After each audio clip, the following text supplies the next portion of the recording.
Taun 1824 titi mangsa sajarah anu kaliwat runtagna hiji peradaban hebat khilafah Islam nu dipikaseraan.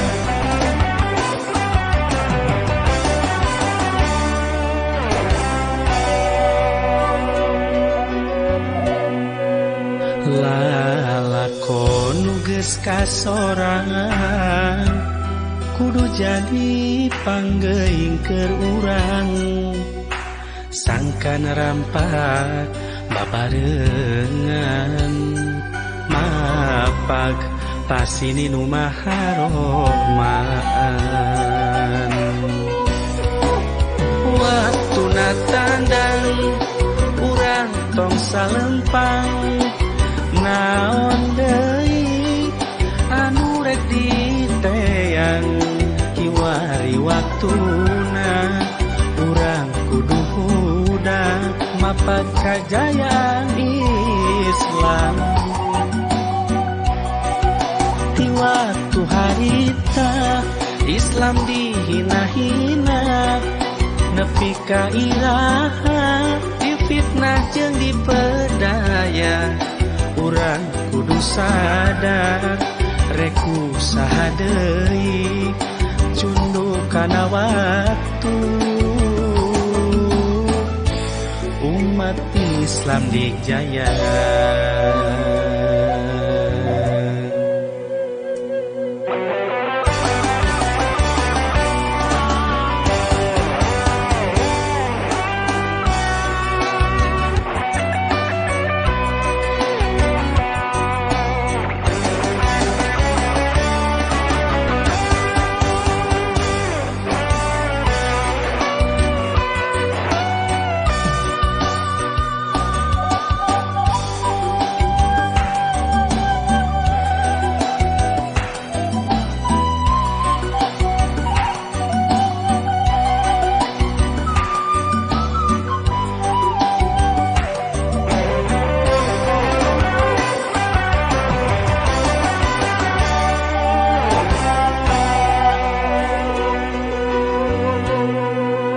Lalakon nu geus kasorangan kudu jadi panggeuing keur urang sangkan rampak babarengan mapag pasini nu maharomaan waktu natandang urang tong salempang naon deui anu rek diteang kiwari waktuna urang kudu hudak mapag kajayaan Islam ti waktu harita Islam dihina-hina nepi ka iraha difitnah jeung dipedaya urang kudu sadar reku saha deui cunduk kana waktu umat Islam dijaya.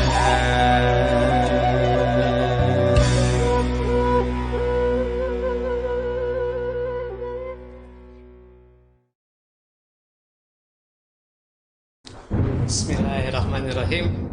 Assalamualaikum warahmatullahi wabarakatuh. Pemirsa Baraya PLK TV dimanapun berada, selamat sore, selamat menunggu datangnya berbuka saum.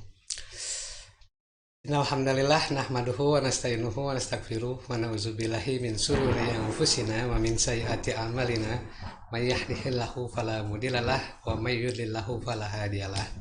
Asyhadu alla ilaha illallah wa asyhadu anna Muhammadan abduhu wa rasuluh la nabiyya ba'da. Pemirsa sahabat PLK TV dimanapun berada, untuk mengisi menjelang buka saum ini. Ada satu kajian yang kajian ini dirasa sangat jarang sekali muncul. Tetapi kenapa ini saya munculkan? Saya munculkan karena fenomena, kita melihat fenomena pada hari ini adalah kalau kita lihat kondisi saat ini sepertinya mendekati era kebangkitan Islam, di mana hari ini banyak sekali ilmu-ilmu Islam yang mungkin banyak orang tidak mengenalnya ya. Salah satunya adalah Rasm Al-Utsmani. Apa itu Rasm? Rosam adalah ilmu yang mempelajari tentang penulisan mushaf Al-Quran. Nah, kalau soal mushaf Al-Quran pasti semua akan sangat familiar ya, sebagai seorang muslim gitu ya. Tentunya akan sangat familiar dengan Quran, membacanya, dan di setiap rumah dipastikan akan ada yang namanya Al-Quran. Nah, mushaf Al-Quran ini ternyata di dalamnya itu mengandung sebuah ilmu. Nah, di sini adalah yang agak jarang diungkap ya, jarang diungkap. Itu adalah ilmu bagaimana metode untuk membuat sebuah mushaf. Ya. Metode bagaimana untuk membentuk sebuah Quran gitu ya. Quran yang memang betul-betul sesuai dengan yang diturunkan oleh Rasulullah SAW, yang diajarkan kepada para sahabatnya. Nah, di dalam hal ini ada sebuah ilmu, yaitu adalah ilmu rosam. Ilmu itu adalah metode khusus, merupakan sebuah metode khusus untuk penulisan bagaimana menulis yang namanya mushaf Al-Quran. Kemudian bagaimana melafalkannya, lafal dari huruf-huruf dari Al-Quran itu sendiri maupun bentuk-bentuk huruf yang digunakan. Dan ini merupakan sebuah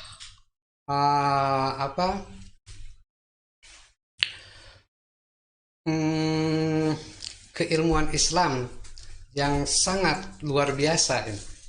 Kemudian tujuan dari ilmu ini adalah untuk menjaga keaslian dan kemurnian penulisan dari sebuah mushaf Al-Quran, sesuai dengan pola penulisan Al-Quran yang dicontohkan oleh Rasulullah SAW, yang kemudian disusun ya di dalam sebuah mushaf Utsmani. Mungkin kalau sebelumnya kita akan banyak sering mengenal bahwa ada yang namanya mushaf Utsmani gitu ya.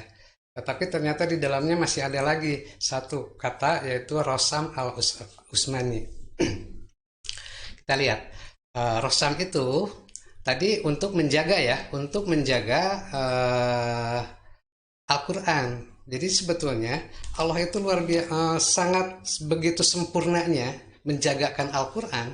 Itu melalui apa? Apakah melalui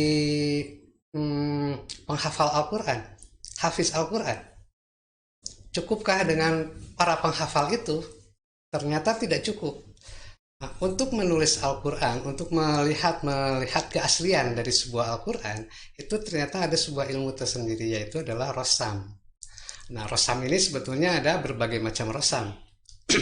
Ada rosam Utsmani, ada rosam tergantung dari qiraatnya juga sebenarnya. Nah, tadi, jadi rosam ini sebetulnya untuk menjagakan keaslian dari Al-Quran, kemurnian dari Al-Quran. Sehingga pada saat ada orang yang merubah satu kata pun, satu huruf pun, itu akan bisa ditemukan. Bisa jadi seorang penghafal Al-Quran, seorang hafiz itu, dia hanya hafal dari bunyinya saja. dari kata-kata yang ada di dalam Al-Quran, tetapi belum tentu mereka itu ingat terhadap tulisannya satu persatu. Nah, dengan rosam inilah sebetulnya mushaf itu terjaga. Jadi kalau misalkan mushaf itu terjaga sampai hari akhir nanti, sebenarnya ternyata Allah sudah menciptakan sebuah mekanisme yang luar biasa. Yang ternyata ditemukanlah yang namanya ilmu rosam. Apakah ilmu rosam ini di masa Rasulullah itu sudah ada? Belum ada.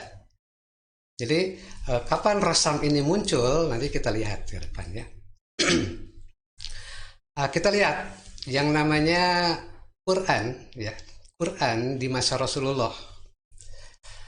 Quran di masa Rasulullah itu ditulis di dalam benda-benda yang sederhana seperti kepingan-kepingan batu, tulang, kulit unta, pelepah kurma, dan sebagainya. Dan tulisan ini terpencar-pencar dan belum terhimpun menjadi sebuah mushaf atau kitab, ya, belum tersusun. Jadi dia terpencar-pencar. Kenapa? Karena polanya pada saat sebuah firman Allah turun, maka Rasulullah itu biasanya mengajarkan kepada sahabatnya tentunya. Nah, sahabatnya ini bisa jadi yang diajarkan oleh Rasulullah tentang firman tersebut bisa jadi terhadap satu orang, bisa jadi terhadap dua orang saja, bisa jadi terhadap banyak orang. Sehingga pada saat kondisi seperti itu, yang mencatat itu tentu saja ya tadi ya, kondisinya satu orang, dua orang, atau berapa banyak gitu ya. Sehingga akhirnya Quran itu memang terpencar-pencar dan banyak versi gitu ya, banyak versi karena bisa jadi dimiliki oleh pribadi-pribadi. Pada saat itu ada orang yang bisa menulis gitu ya, bisa membaca dan menulis, ada juga yang tidak dihafalkan, yang bisa menulis maka diredaksikan di dalam sebuah benda-benda yang sederhana tadi. Kemudian pada masa berikutnya di masa Khalifah Abu Bakar. Di masa Khalifah Abu Bakar itu terjadi sebuah peperangan, yaitu peperangan Yamamah yang menyebabkan syahidnya 70 orang penghafal Al-Quran. Dan pada saat seperti itu, atas usulan dari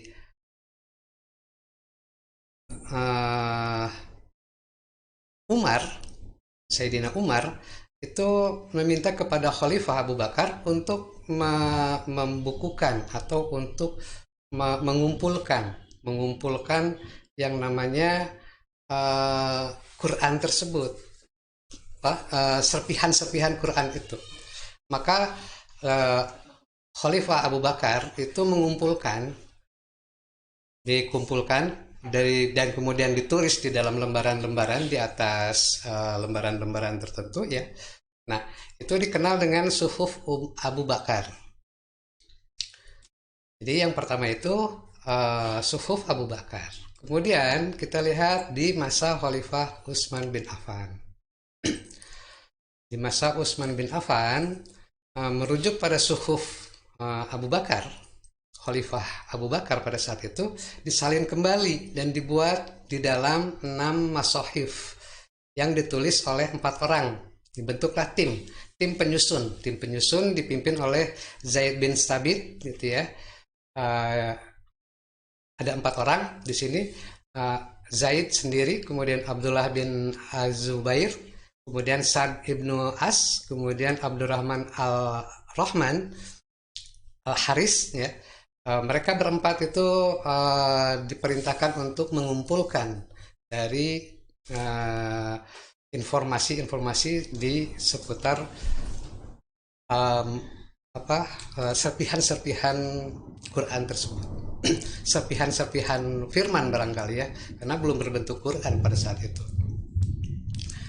Nah, serpihan-serpihan ini dikumpulkan kemudian merujuk kepada suhufnya Abu Bakar maka dibuatlah sebuah ketentuan ya, ketentuan bagaimana penulisannya, karena ternyata eh, Al-Quran itu diturunkan dengan tujuh macam, dengan tujuh kiroat, jadi dengan 7 huruf, jadi dengan 7 bentuk. Quran itu diturunkan dengan 7 bentuk. Nah, dari 7 bentuk ini, 7 bentuk apa? Nah, Al-Quran ini sebetulnya disesuaikan dengan 7 dialek bangsa Arab pada saat itu. Contohnya Arab Mekah dengan Arab Madinah itu berbeda bahasa Arabnya, sama seperti Sunda. Sunda kita orang Sunda, Sunda Bandung sama Sunda Garut pasti akan berbeda, ada lentong ya. Nah, beda itu. Jadi ternyata bahasa Arab pun demikian.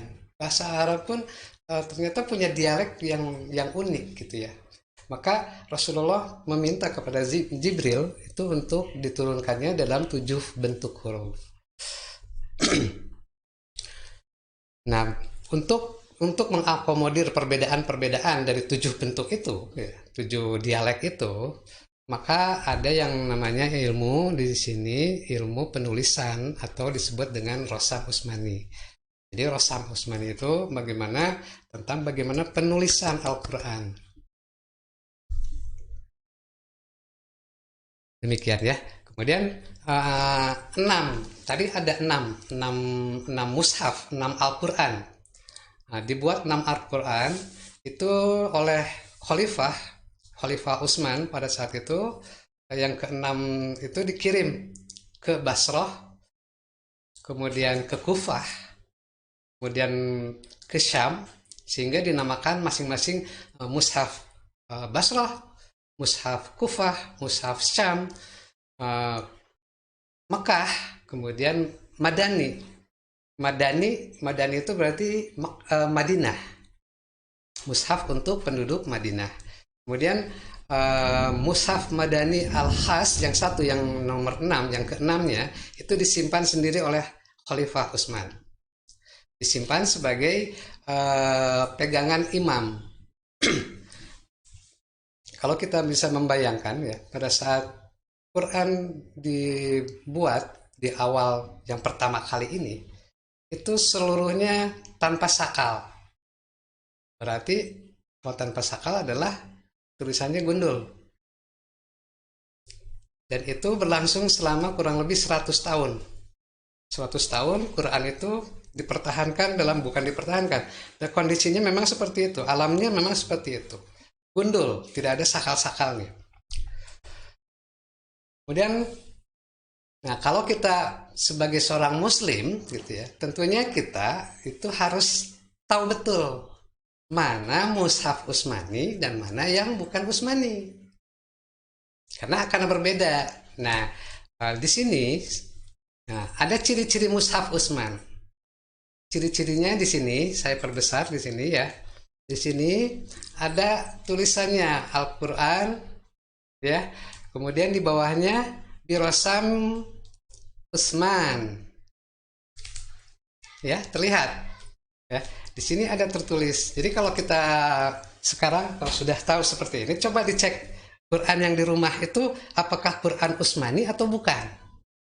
Nah, kalau Quran Utsmani itu ada cap ininya. Birosam Utsman. Ya. Biasanya ada lembaran berikutnya itu ditashih ya, ditetapkan, ditandatangani oleh lembaga tahsih, Subhanallah ya, kita berbicara Quran, petir saling menyambar. Ini luar biasa. Mudah-mudahan ini menjadi barokah buat kita semua ya yang hadir dan yang menyimak. Amin. Nah, itu ya. Jadi ada tandanya. Jadi kalau kita mau mencek, silahkan cek di rumah masing-masing apakah Quran kita itu sudah standar Utsman atau belum. Kemudian ternyata mushaf itu ada juga yang lain-lain. Ini saya memperlihatkan ada 3 contoh mushaf. Mushaf Madinah Nabawiyah riwayat Wars An-Nafi. Jadi Wars yang membuatnya kemudian bersandar kepada bergurunya gitu ya, bergurunya kepada Nafi. Kemudian ada lagi yang di tengah itu Mushaf As-Syarif riwayat As-Susi An Abi Amr. Kemudian berikutnya ada Mushaf Madinah. Nah, Mushaf Madinah itu ada dua ternyata. Dua-duanya Mushaf Madinah. Ya, Mushaf Madinah ada riwayat Hafs dan Asim, ada riwayat Wars An-Nafi. Kenapa tadi? Tadi kita lihat ya. Tadi kita lihat bahwa sebelumnya masa Khalifah Utsman itu juga membuat dua untuk wilayah Madani Madinah. Jadi Madinah itu ada dua. Nah, kemudian apakah sama satu Quran, satu mushaf dengan yang lainnya? Mushaf Utsmani dengan mushaf yang lainnya? Nah, kita lihat ternyata ada perbedaan. Bisa kita lihat di sini. Mushaf Asy-Syarif yang kebetulan saya dapatkan itu Mushaf Asy-Syarif dari slide yang sebelumnya ya. Saya ambil di sini diperbesar. Kita lihat di dalam Al-Baqarah Maliki Yaumiddin ya, Maliki Yaumiddin. Lihat di situ mimnya bukan tulisannya saja yang berbeda, tetapi lihat maknya berbeda dengan yang Asim, Hafs Asim. Kalau yang Asim apa? Panjang karena ada ada alif. Tapi kalau riwayat Syarif itu maknya pendek. Jadi dibacanya Maliki Yaumiddin.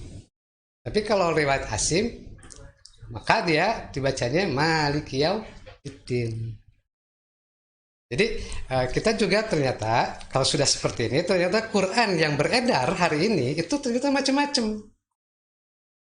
Pada saat saya tahu dengan hal yang semacam ini, saya cek Quran yang ada di rumah. Ternyata ada Quran Beirut, itu lain lagi. Ada Quran Maroko, itu lain lagi. Kenapa bisa berbeda-beda? Ternyata memang tadi di dalam sejarahnya saya katakan tadi terdisinggung sedikit bahwa Quran itu diturunkannya dengan 7 bentuk. Maka ada 7, ada 10, ada 14. Bisa seperti itu, gitu ya. Tetapi semuanya nanti akan kita lihat di pembahasan berikutnya. Nah, ini ya. Ini jadi tulisan Maliki Yaumiddin itu berbeda-beda. Jadi silahkan nanti dicek Qurannya. Apakah Quran Utsmani? Kalau Quran Utsmani ada cap tadi seperti itu. Kalau tidak berarti biasanya ada suatu Quran yang memang ditahsisnya atau ditetapkannya itu di Mesir. Walaupun dia dicetaknya di Maroko, misalkan Quran bentuk Maroka, dia ditahsihnya, di ininya tuh di Mesir. Kemudian apa itu kiroat? Nah, kita sampai kepada kiroat ya, karena tadi ada perbedaan. Jadi perbedaan kenapa Quran bisa berbeda itu ternyata datangnya dari kiroat yang berbeda. Nah, insya Allah untuk membahas kiroat yang berbeda kita sambung di pertemuan yang berikutnya. Karena insya Allah sebentar lagi kita sudah akan menjelang maghrib. Baik. Sampai di sini ada yang mau bertanya dulu barangkali?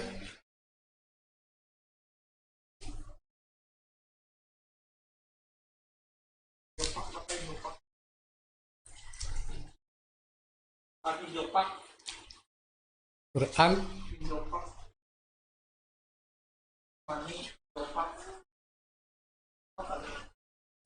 Indopak biasanya yang mencetaknya. Jadi kadang-kadang ada apa yang gambar bulan bumi ya yang dipegang begini gitu ya. Dia dicetaknya memang percetakan kan. Dia mencetak itu percetakan kalau zaman sekarang.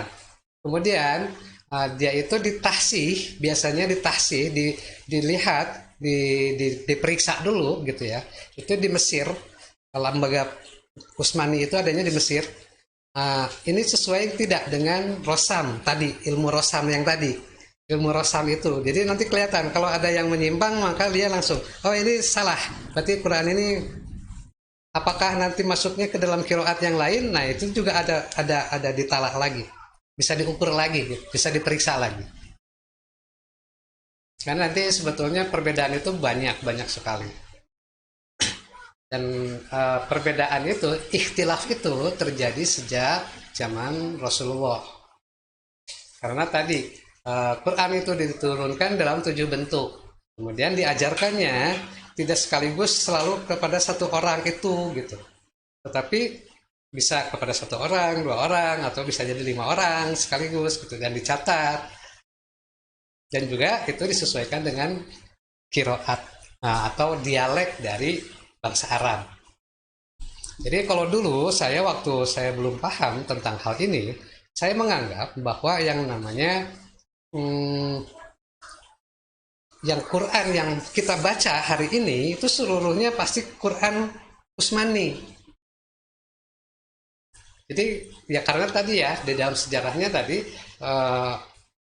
masa kekhalifahan Utsmani itu dikumpulkan, dicetak, dibikin, dijadikan mushaf. Di generasi berikutnya baru setelah ditemukan alat cetak, berikutnya dicetak. Dan muncullah ilmu Rosam ini adalah ilmu Rosam yang tertua karena dia sudah dipergunakan oleh Utsman.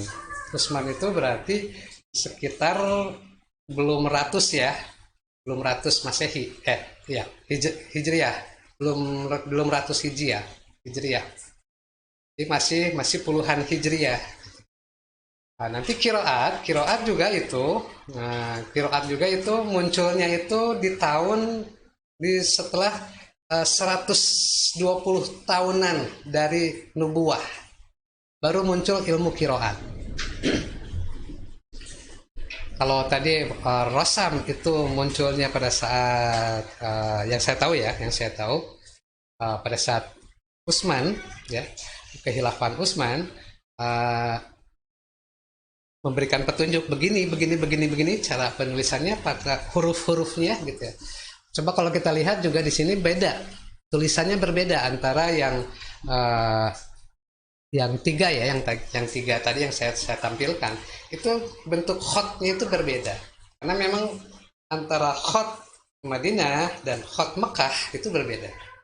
Apalagi lebih jauh lagi khot Syam gitu ya, khot Mesir itu sudah beda lagi walaupun sama-sama Arab.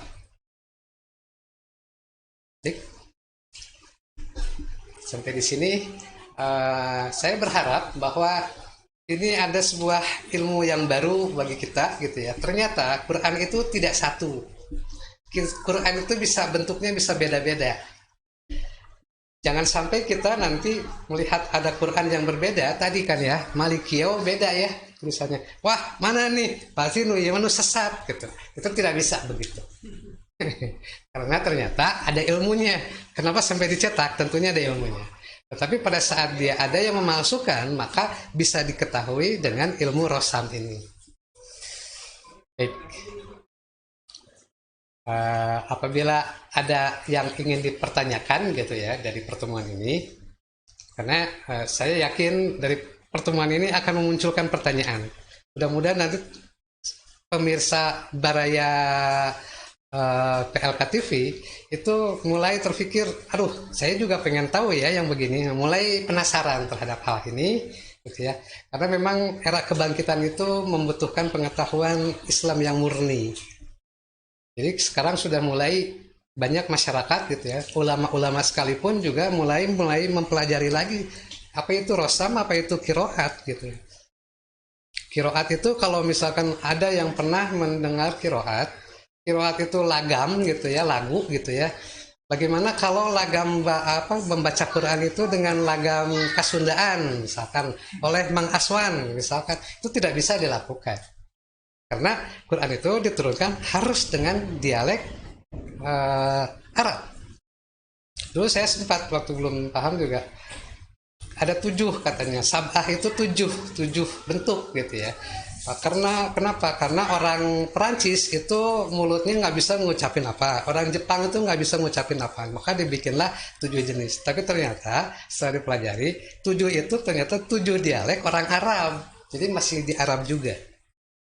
Ya kalau di Indonesia mungkin ongkos Sunda gitu ya, di Sasa Jawa ya, tapi kan itu mah Jawa, ya mah Sunda. Ya beda kan, Sunda dengan Jawa. Jawa dengan Jawa juga beda ternyata. Jawa Cirebon dengan Jawa Tengah itu berbeda. Jawa Tengah dengan Jawa Timur beda. Itu ternyata ada dialek-dialek gitu. Jadi sangat dipahami betul bahwa Al-Quran itu turunnya di wilayah Arab, di tanah Arab, maka dialeknya pun menggunakan dialek Arab. Baik, mungkin itu saja. Sampai di sini saya ucapkan mudah-mudahan ilmu ini bermanfaat gitu ya, menambah wawasan kita sebagai seorang muslim sehingga kita mempunyai pengetahuan yang lebih mendalam lagi. Tentunya di dalam apapun yang akan kita pelajari tentunya harus betul-betul sampai kepada Rasulullah, artinya sanadnya itu harus sampai. Insya Allah gitu ya, rasam gitu. Nanti kita lihat juga kiroat ke depan itu juga akan sampai kepada Rasulullah. Barakallahu li wa lakum. Wassalamualaikum warahmatullahi wabarakatuh.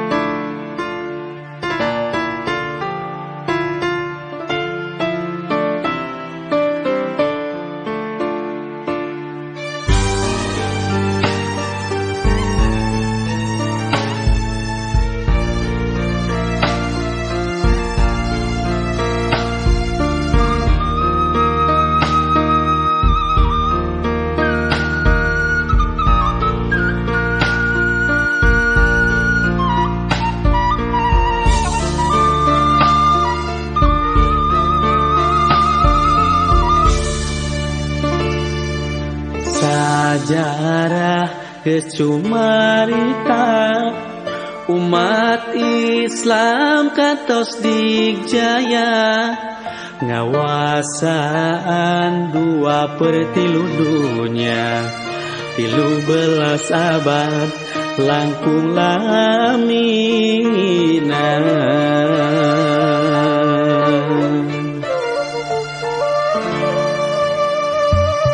nyong colana generasi baheula nu mawarobahna peradaban manusia wibawa umat nu mawa komara ngagimirkeun musuh nu rek ngaruksak nagara hayudak harapan nyata tinggal kenaturan jieunnan manusia nu mata karuksak nu mawa cilaka jalankeun syariat Islam sagem leungah wangun khilafah Rusiana hayudak harapan nyata tinggal kenaturan jieunnan manusia nu mata karuksak nu mawa cilaka jalankeun syariat Islam sagem leungah wangun khilafah Rusiana